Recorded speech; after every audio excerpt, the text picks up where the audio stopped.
Jordan मूल के अमेरिकी वैज्ञानिक नोबेल पुरस्कार विजेता उमर यागी वो अमेरिका छोड़ करके चीन का रुख कर चुके हैं। वो चाइना जा रहे हैं अपनी रिसर्च के लिए। अमेरिका को छोड़ करके चाइना की तरफ रुख कर रहे हैं। तो क्या इससे अमेरिका की वैज्ञानिक बादशाहत है वो दरक रही है, वो पीछे छूट रही है, क्या वो खत्म होने की तरफ जा रही है? ये बड़ा सवाल है। पिछले दिनों खबर बनी थी कि अमेरिका के अंदर वैज्ञानिक मारे जा रहे हैं रहस्यमयी परिस्थितियों के अंदर, चाइना के अंदर वैज्ञानिक मारे जा रहे हैं। पैटर्न वही रहस्यमयी परिस्थितियों के अंदर, दुर्घटना के अंदर मारा जाना या सुसाइड करना या हनी ट्रैप के अंदर फंसा करके और भी कई तरह के वैज्ञानिकों को जालसाजी के अंदर फंसाया जा रहा था। ऐसी खबरें आ रही थी। लेकिन अब नोबेल पुरस्कार विजेता अमेरिकी वैज्ञानिक का चाइना की तरफ रुख करना ये बड़ा सवाल है। और उमर यागी चाइना के अंदर एक अनुसंधान का नेतृत्व करेंगे, इसलिए वो चाइना की तरफ रुख कर रहे हैं। विज्ञान के अंदर प्रतीकों का महत्व उतना ही है जितना कि युद्ध के अंदर किसी किले का महत्व होता है। किला अभेद्य हो तो युद्ध का असर नहीं हो सकता, लेकिन किले को ढहा दिया जाए तो युद्ध का दिशा बदल जाता है।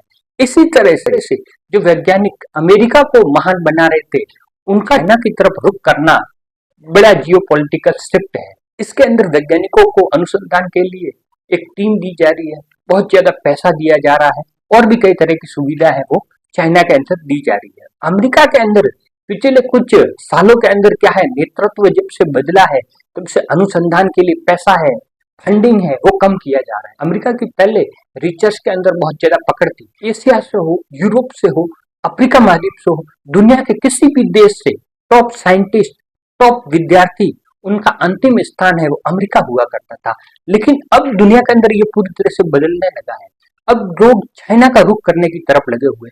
उसके अंदर एक बड़ा वैज्ञानिक जो नोबेल पुरस्कार विजेता है, उसका चाइना की तरफ जाना इससे केवल ज्ञान है, वो चाइना की तरफ नहीं जा रहा है। उस देश की प्रतिष्ठा, अंतर्राष्ट्रीय सहयोग और आने वाली पीढ़ी है, उसको जो मोटिवेशन मिलता है कि वहां पर जाना, वहां पर रिसर्च के लिए अच्छी सुविधा मिलती है, अच्छी लैब्स है।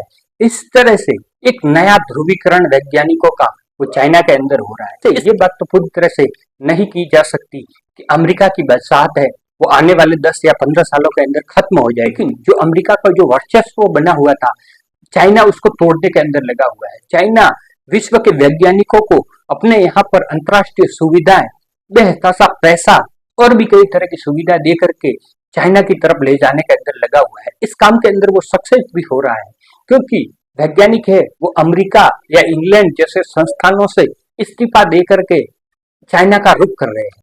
उमर यागी टिएसिंग हुआ विश्वविद्यालय के अंदर रिसर्च की अगुवाई करेंगे। यागी को 2025 के अंदर रसायन का नोबेल पुरस्कार मिला था। इससे आप उनके कद का अंदाजा लगा सकते हैं कि वो विश्व के अंदर रसायन विज्ञान के टॉप साइंटिस्ट के अंदर गिने जाते थे।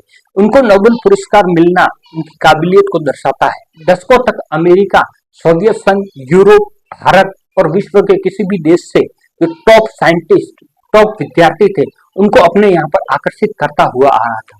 लेकिन अब उसकी ये भूमिका है वो बदल रही है, क्योंकि श्रेष्ठता हमेशा शाश्वत नहीं रहे। अमेरिका की विशेषता हार्वर्ड, MIT, स्टैनफोर्ड, बर्कले जैसी यूनिवर्सिटी, विश्वविद्यालय है, ये उसकी विशेषता रहा है। विश्वविद्यालय के अंदर पढ़ना और रिसर्च करना हर किसी का सपना हुआ करता है। अब चाइना भी अपने यहाँ पर विश्व स्तर की जो प्रयोगशाला है उसका निर्माण करने के अंदर लगा हुआ है। रिसर्च के लिए अलग से वो बजट है वो बहुत बढ़ा चुका है, उसके लिए अलग से कई तरह के सुविधाएं मिलती है। इसीलिए वैज्ञानिकों को ज्यादा स्वतंत्रता, स्वायत्तता के लिए वो चाइना का रुख कर रहे हैं, क्योंकि अमेरिका का वर्तमान जो राजनीतिक ढांचा है उसके अंदर वैज्ञानिकों की स्वतंत्रता पर प्रश्न चिन्ह लगे हैं।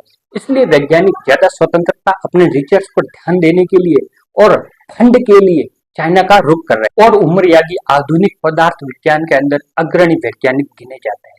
उनकी और भी कई तरह की रिसर्च है वो प्रकाशित हो समय भारत को भी इस क्षेत्र के अंदर ध्यान देना चाहिए। केवल मुख्य दर्शक बन के देखना नहीं चाहिए। अब मेक इन इंडिया से भारत को आगे बढ़ना होगा। मेक इन इंडिया से डिस्कवर इन इंडिया तक का सफर तय करना होगा। अब युद्ध है वो केवल युद्ध के मैदान के अंदर सीमाओं पर नहीं लड़े जाएंगे, वो प्रयोगशाला के अंदर भी लड़े जाएंगे। इसलिए चाइना है वो अमेरिका को टक्कर देना चाहता है। भारत को भी इस क्षेत्र के अंदर आगे बढ़ना है तो अपने रिसर्च के लिए फंड है वो बढ़ाने पड़ेंगे, उसके लिए बजट बढ़ाना पड़ेगा। भारत के अंदर भी अभी हाल के वर्षों में ये समस्या निकल करके आई कि इसरो के 100 साइंटिस्ट है वो इसरो को छोड़ चुके हैं, वो प्राइवेट कंपनियों को ज्वाइन कर रहे हैं। इस तरह और भारत का जो इसरो सरकारी है उसको भी फंड बढ़ाना पड़ेगा, तभी है वो साइंटिस्ट वहां पर रुकेंगे। उनको रिसर्च के लिए पर्याप्त बजट देना होगा, पर्याप्त प्रयोगशालाओं के अंदर सुविधा विकसित करनी होगी, तभी वो साइंटिस्ट वहां पर टिक पाएंगे।